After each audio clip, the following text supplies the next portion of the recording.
Hey, this is Brian again, and I'd like to ask you to do a favor. We can't do this work without people like you, so if you can, please like, share, subscribe, and tell your friends about Bring Back the Porch. The people that go through Redi's programming and enter into the workforce, often they are among the most reliable employees that the employer has. So they want to come to work. They show up on time, they contribute in a positive fashion. The way in which they contribute may differ slightly from what your expectations are going in, but often they bring something very positive to the work. This episode of Bring Back the Porch brought to you by Bernie Leahy, River Street Realty. Let's get you home. And I'm very pleased to welcome to the porch this morning Josh Hudson from Redi Enterprises. Welcome. Well, thank you very much. I'm happy to be here. I was surprised when I was looking at your website how far back the history of Redi Enterprises goes. All the way back to 1950. A simple little ad in the Medicine Hat News. Yeah, it is an interesting story. And Redi's been a fixture in the community of Medicine Hat for quite some time now. And it really started out as, it sounds like coming out of the polio epidemic that happened, where a couple of ladies in the community were looking to help out some people who had been affected by polio. And took out an ad in the classified section of the newspaper, just looking for people that were interested in helping. And that's how Redi was born, over 70 years ago. I think it originally was called the Medicine Hat Rehabilitation Society. That's correct. Yeah, we have changed names a couple times, and technically, Redi is our legal society's name is much longer. It actually stands for Rehabilitation and Employment for Developing Independence Redi Enterprises Society. Hard to fit on a business card. That's not going to work on a little business. Right. So Redi works. Yes. Yeah, and actually, you have a wonderful story, your full story on the website about all the progressions, the milestones that have happened over the years. Mm-hmm. I did not know that they actually had their first workshop in the old Empress Theater. That's correct. And an interesting bit, and this is a little bit hard to nail down and establish, but what our research suggests it may have actually been the very first workshop of its kind in Canada. Which is kind of crazy to think about that just here in little old Medicine Hat. There's a lot of innovation going around on with regards to how we help people with disabilities. The history, it began with a way to help people who were, at the time, I think they called them disabled. It's a word that I never have liked. Yeah. People who have ability challenges, I think is the better way that I like to frame it. To find employment for them, to put them into the workforce and to give them purpose in their lives. Absolutely. A few sentences ago, we talked about how part of the Redi's name is actually employment.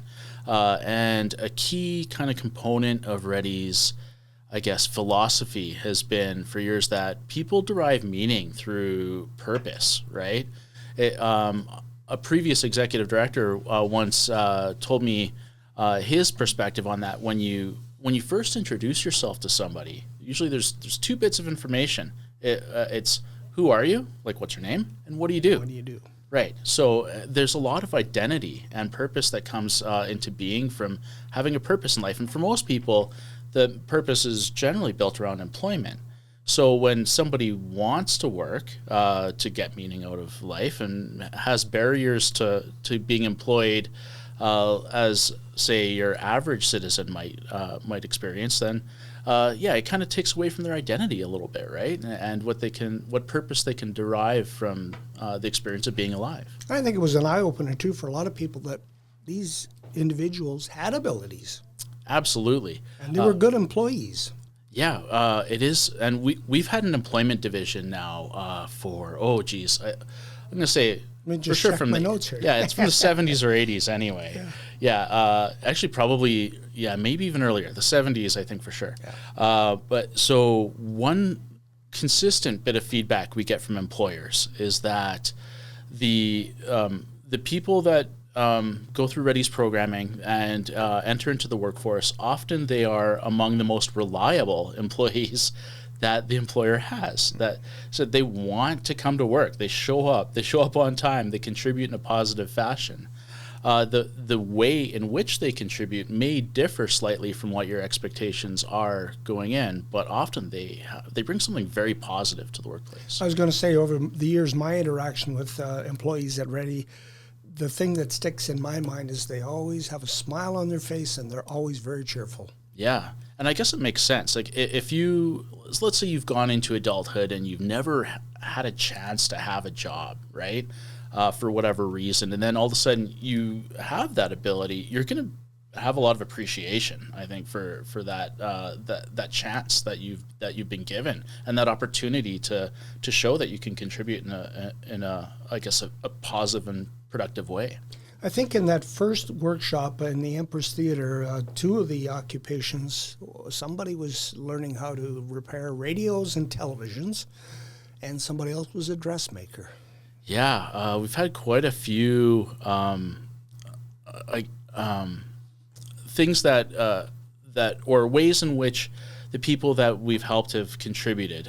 We've had workshop type environments where there's been like woodworking for quite a while. There was pottery, there was hot stamping to make things like pins and other little like hot stamp metal bits. There's been a fair bit. The Redi Bottle Depot, yes. Although so when it originally got started up, and speaking of history, it's also one of the longest standing bottle depots in Alberta. It's the oldest in southern Alberta, south of Calgary, that we're aware of. We opened that in 1977. It started as very much that sheltered workshop type of model where the purpose was to employ people with disabilities. It's kind of evolved past that now into a more just all-around inclusive workspace where there's opportunities for people with disabilities, but we don't employ exclusively people with disabilities. So it's a very integrated environment now, which is, I guess, the modern way of thinking about things nowadays. That original bottle depot was at 860 Allowance Avenue Southeast, which is the home of Redi. And Absolutely. then you moved into the old Alberta Liquor Control Board. That's right. On South Railway Street. So yeah. you expanded in probably about 10, 12 years, I think, is the time frame there. Yeah. That's probably my most, I guess the memory I have is working with those people. Every time you take the bottles in, and they're always happy to see you, and I like going there. And you also, though, have expanded, as you said, into other services. You have the shredding now. Yes. Redi has operated several social enterprise efforts over the years. For a period of about 20 years, from 1997 to 2017, we ran all the recycling for the City of Medicine Hat, like cardboard, paper, plastic, everything. We, for a good period of time, actually probably similar duration, we ran the bus bench advertising for the City of Medicine Hat as well. Presently, we do still have our, we call it secure document destruction business. It's fancy talk for paper shredding. And a clever name once upon a time by somebody with a better marketing mind than mine came up with the name of Shreddy, which is fantastic. It's got the Redi name right in it, and it tells you exactly what we do. So that's a very successful social enterprise that we have as well. You also operate group homes. Yes. And the first one was 1985. Yeah. I wonder, actually, you've probably got more of the history in front of you than I have memorized, but I think that probably, that probably would. I think I know which one that was, but yes, we have a large, we call it residential supports division, which has a couple of different ways in which we can assist people, because people, just because they have disabilities, they're not cookie cutter, right? They might require a wide variety of supports to live their life to the best that they can. And that could be anything from 24/7 borderline healthcare, right up into very, very, I guess you might call it loose or very independent supports. They live largely independently, but might need some assistance with, say, making sure they can balance their checkbook, or they need a little bit of help with getting to doctor's appointments or something of that nature. And so we provide a wide range of supports to fill all those needs. Some of those are group home environments, yes. The head injury program began in 1992, another very important milestone for Redi. Yeah, that was another innovative one too, which is really interesting in that at the time, that type of program really didn't exist in Alberta. So it was, and I wasn't with Redi at the time, so I can tell you what I've heard anecdotally from how this started up, that really there was just a group of passionate employees that saw a gap here. That because traditionally what Redi's been funded for is to help people with developmental disabilities, right? Essentially, they're born with a disability. There are other types of disabilities out there, and sometimes those are acquired. So brain injury would be one, where through a workplace injury, maybe a recreational activity, maybe other, you've acquired a brain injury, now you need a little bit of support to get your life back on track and do the things that maybe or learn to live with your disability, or moderate the consequences of it, right? Some rehabilitation, for example. So Brain Injury Relearning Services, or BIRS for short, started up around that time, and it's been pretty successful. The work that they've done there has actually been modeled in some cases by Alberta Health Services and reproduced across the province. Really, really interesting story behind BIRS.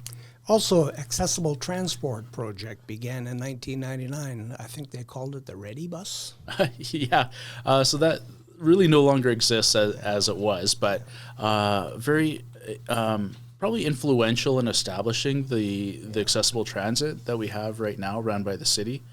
Luckily, municipalities now are more or less mandated to provide some form of public transit to the entire population that they serve, including accessible means. That didn't used to be the case. It really relied on supports in the community, or somebody had to step up and do it. So yeah, and another example of where Redi was a leader. Yeah, exactly.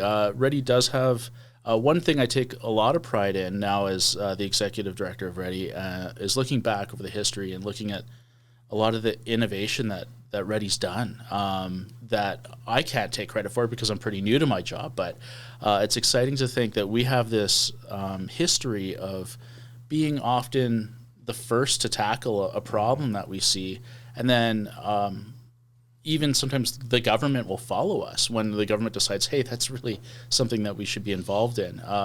That's impressive when you can look back on that and say, our organization led this.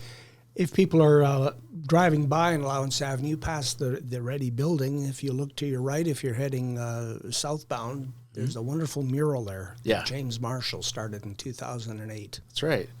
Yes. We do have a James Marshall mural right on the building, which is pretty cool. That's definitely a kind of a cultural touchstone for a Medicine Hatton area, as these James Marshall murals, right? Yeah. I think the building is pretty distinctive with its bright red coloring that we've got on it. There's a big painting of a paper airplane in flight on the side of the building. One thing that probably doesn't appear in your history there, because it never actually ended up happening, but for a period of time, there was plans in place to put this gigantic steel paper airplane on the roof of the building. Yeah, so I think this was in planning in like the 90s or maybe early 2000s, and I'm not sure why it didn't happen. Could be a combination of budget. It does, but it would have been distinctive for sure. I think there was also concerns about a windstorm comes up and launches it off the building into the flats somewhere. Just like in the Wizard of Oz. Yeah, you're not in Kansas anymore. Yeah. You also began expansion in 2020. To Brooks. Yes. The 2020s have been an era of growth so far for Redi. And in some cases, it's been uncomfortable growth, I suppose, or bringing us out of our comfort zone, perhaps. The first thing was Brooks. And the timing on it probably couldn't have been worse. In the very tail end of like 2019, early 2020, the government had approached us, and there was an organization doing what the kind of work we do in Brooks, but they were financially failing. They were running into difficulties, and so they had reached out to Redi and said, "Hey, you're nearby. Would you be interested in taking this over?" And our leadership team met, and we hemmed and hawed over it a bit, and eventually said, "Okay, we'll do this." So we learned in January that, this would be the case, and we would take over April 1st, 2020.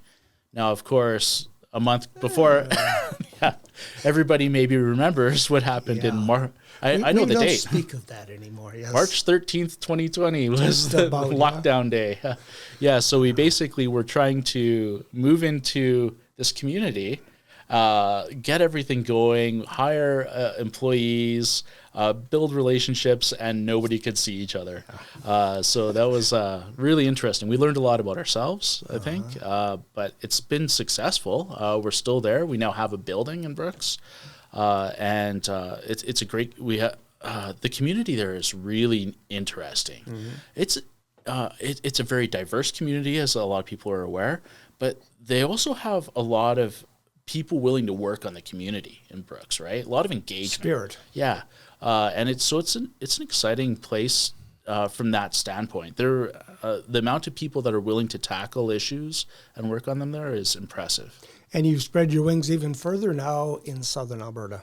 Yeah. And then a couple of years ago, we were approached by the government with the possibility of moving into Calgary. And we did. We now operate. It's a small operation, but has the potential to grow. We do provide services to. We have one group home type of environment with a few people that live there, and then we're starting to branch out with some community supports in Calgary as well. That also kind of has a funny story because at the time, so this would have been, I believe, 2023. The government had again approached us and said, "Hey, we've got this opportunity in Calgary," and it's not like there aren't other providers in Calgary. It's a big, busy place, and our leadership team all met, and we kind of the discussion was the government wants to know where we're willing to work and where we're not willing to work, and so we went over a variety of issues, and the end result of that meeting was, okay, we'll go anywhere in southern Alberta except Calgary, and And so a month later, our executive director at the time, Craig Wood, the next management meeting, he walks in and says, we're going to Calgary. So, and that also has been very successful, though. And we're doing some good work there. And there's lots of really good talent for employees in Calgary as well. So that's been exciting. And in 2025, you broke ground on the Hampson House down on the River Flats area, I believe. Yeah, this is an exciting project. Not quite done yet, but the Hampson House was started by with a bequeathment, basically, from the family of a former client that lived in a Redi operated group home, who had a bit of a traumatic history, and that's a little bit of a study in the history of how people with disabilities have been treated in the province of Alberta, quite frankly. There was an institution in Central Alberta called the Michener Centre that for many years it was kind of like, I'll put it indelicately, it was a place to store disabled warehouse people. Them. Yeah. And really, I mean, if we're looking back at it truthfully, that's what it was. They're seen as an issue to be dealt with, and that was a place to put them. Out of sight, out of mind. Exactly, right? So at a certain point, Michener got shut down, and then she was able to live in a proper home and lived out the rest of her life with the support of Redi in a Redi group home. And her family left an estate to us, and a portion, the entirety of what Redi received got basically used on a down payment and a little bit more on this particular housing project. The rest, Redi is covering ourselves, and it's really, I think we're taking an innovative approach on this one too, because the setup is pretty neat. We're trying something a little bit different, where it's a large house, and the front half of it is a group home environment, but it's a smaller one. It's really space for 3 people that need a lot of supports, 24/7 supports, and it's fully accessible, so barrier-free. And then the back half of it is 3 individual suites for people that live largely independently but might need some on-demand supports. Mm-hmm. So, which actually is quite a lot of the population that we serve. The vast majority of them do live largely independently and just might need a little bit of help from time to time. So we think it's a really nice little environment for 6 people to live in, And if it's successful, we're hoping to replicate it. Maybe more of the style of house coming, maybe here, maybe in other communities as well. And that brings us up to 2026, where you are partnering with the province of Alberta on a project called Runway. Yeah, we're excited about Runway. Previously, we're talking about how traditionally Redi's funding and purpose has mostly been about people with developmental disabilities. But there's been some gaps for people that have barriers in the past if they need some help with getting a job. These include people that could be put into these types of categories, but they don't have to be necessarily. But say FASD or fetal alcohol spectrum, autism. That's a tough one because it's very broad, and often they don't. People with autism don't qualify for a wide variety of other supports, and again, people with acquired brain injuries. So Runway, this employment program, hits all of those and maybe some others as well. So all that's needed. It's exciting because the barrier to entry for this, for people that are looking for a job but might be experiencing barriers to employment, is pretty low. You only need a diagnosis or suspected diagnosis, so of any of those conditions. So you don't need to go through some intense evaluation and often expensive to pay for a doctor's time to prove that you're disabled. You just need to get basically a referral, and it can be a self-referral. You get into our program, and it's really nice. They really want to find out a lot about the person up front, not past just who are you and what kind of skills do you have right now and where can we put you. It's really about what do you think you'd like to do? What do your skills look like right now? Are there any gaps between that? How do we fill some of those gaps? And what's on the market and what are employers looking for? And then we also work on the employer side to try to bridge that gap where maybe we've got an employer who says, I need a bunch of employees, right, for the seasonal job. And I'm having a tough time just getting them out of placing Facebook ads or LinkedIn ads or whatever the case may be now. We can say, hey, we've got this workforce here. In some cases, maybe they don't line up with their skill set and what they can offer doesn't necessarily line up perfectly with your position description, but here's some simple modifications that we can make, and then things might line up really nice. Where if they don't have to do this one particular task, but they'll do all these other ones really well, and then we can find someone else to handle that one task for you. Sometimes they call that job carving, or where it's kind of manipulating the aspects of a job to not what the employer had necessarily in their mind going in, but they find that they can get some really good employees out of it. Especially those ones that are struggling to populate their workforce, right? So right now, this was just announced, I think, in early January. Where are we? Are we still taking people in and finding employers? Yeah. So it started, right at the beginning of January 2026. It's a 3-year program. We're going to be intaking people about the first 18 months of it.